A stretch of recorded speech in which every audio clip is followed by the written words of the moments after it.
অখিল গগৈটো বিধানসভাৰ আটাইতকৈ ডাঙৰ কাৰ্টুন। আমাৰ যেতিয়া মন্থন বেয়া লাগে মই পীযুষক পঠাই দিওঁ, এই অখিলক কিবা এটা ক'ব দেচোন, ভাল লাগে। আজিকালি মই ৰাতি ফেচবুকটো চাওঁ। অখিল গগৈ হ'ল এটা ডাঙৰ এণ্টাৰটেইনাৰ। এনেকৈ ফেচবুক চলি থাকিব, এই জহনি জহনি এনেকৈ গালি, কেনেকুৱা ভাল লাগে চাই। কেতিয়াবা হে কৰি হাঁহি দিব, কেতিয়াবা গহীনত কথা ক'ব। অখিল গগৈ আৰু কাৰ্টুন।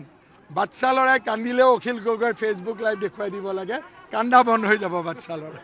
অখিল গগৈ শিৱসাগৰত ৰাইজে যদি জিকায়, মই ভাবোঁ শিৱসাগৰৰ যিটো ডেভেলপমেণ্টৰ পটেঞ্চিয়েল আছে সেইটো আকস্তুবিৰ হৈ যাব।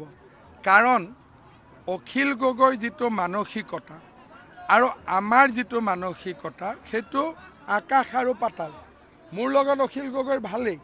সপ্তাহত অখিল গগৈয়ে কেতিয়াবা মাহত দুদিন, কেতিয়াবা সপ্তাহত দুদিন, কেতিয়াবা ৰাতিপুৱা গধূলি মোৰ লগত তেওঁ টেলিফোনতে কথা পাতি থাকে।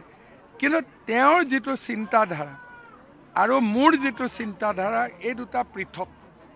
সেইকাৰণে তেওঁক লগত লৈ কাম কৰা দিগদাৰ। ধৰক এটা ৰংঘৰৰ কাম আমি আনিলোঁ, তেওঁ মানুহক কৈ দিলে মই আনিলোঁ। কিবা এটা কৰিলে চৰকাৰে আনে নে MLA আনে? আজি যদি নাজিৰাত মই কওঁ যে এখন এয়াৰপৰ্ট দিম, ময়ূৰে কাৰ ক'ব যে মোদীজীক ধন্যবাদ। যদি ইয়াত এখন মই হস্পিটেল দিওঁ, ময়ূৰে কি ক'ব? মুখ্যমন্ত্ৰীক ধন্যবাদ। এতিয়া অখিল গগৈয়ে জানে যে ৰংঘৰৰ চিন্তা শিৱসাগৰৰ ছিনিয়ৰ চিটিজেনসকলক লৈ মই মিটিং পাতি কৰিছিলোঁ। তাত ইভেন অখিল গগৈক আমি মতাই নাছিলোঁ। আৰম্ভণিৰ দিনো অখিলে মোক বাৰে বাৰে ফোন কৰি দাদা মই থাকিমেই বুলি কৈ আছিলে। এতিয়া তেওঁ মানুহক জ্ঞান দি আছে যে মই ইমান প্ৰজেক্ট আনিলোঁ। এইবিলাক ক'লেতো শিৱসাগৰৰ কোনো উন্নতি নহয়। পলায়ন নহয়, এইবাৰ তেওঁ ক'ৰ পৰা নাজানো ভালকৈ টকা পইচা বিলাইছে। এতিয়া বাওঁপন্থী মানুহে ইমান টকা পইচা ক'ত পাইছে এইটো এটা চাবলগীয়া। ভাল বিলাইছে। এটা হ'ল শিৱসাগৰত টকা পইচা বিলাই তেওঁ এটা প্ৰমাণ কৰিলে যে he is not a man of principle. আপোনালোকেও শুনিছে নামঘৰবিলাকত অমুকত ইচ্ছা কৰিলে মই লিষ্টখনো বনাই দি দিব পাৰোঁ ইলেকশ্যনৰ সময়ত। কথাটো হ'ল যে তেওঁ টকাটো ক'ৰ পৰা পালে, এইটো এটা ডাঙৰ প্ৰশ্ন।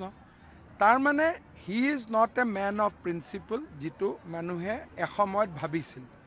সেইকাৰণে মই শিৱসাগৰ ৰাইজক অনুৰোধ কৰিম, চুমা বাবাক এইবাৰ আমি হৰুৱাব লাগে।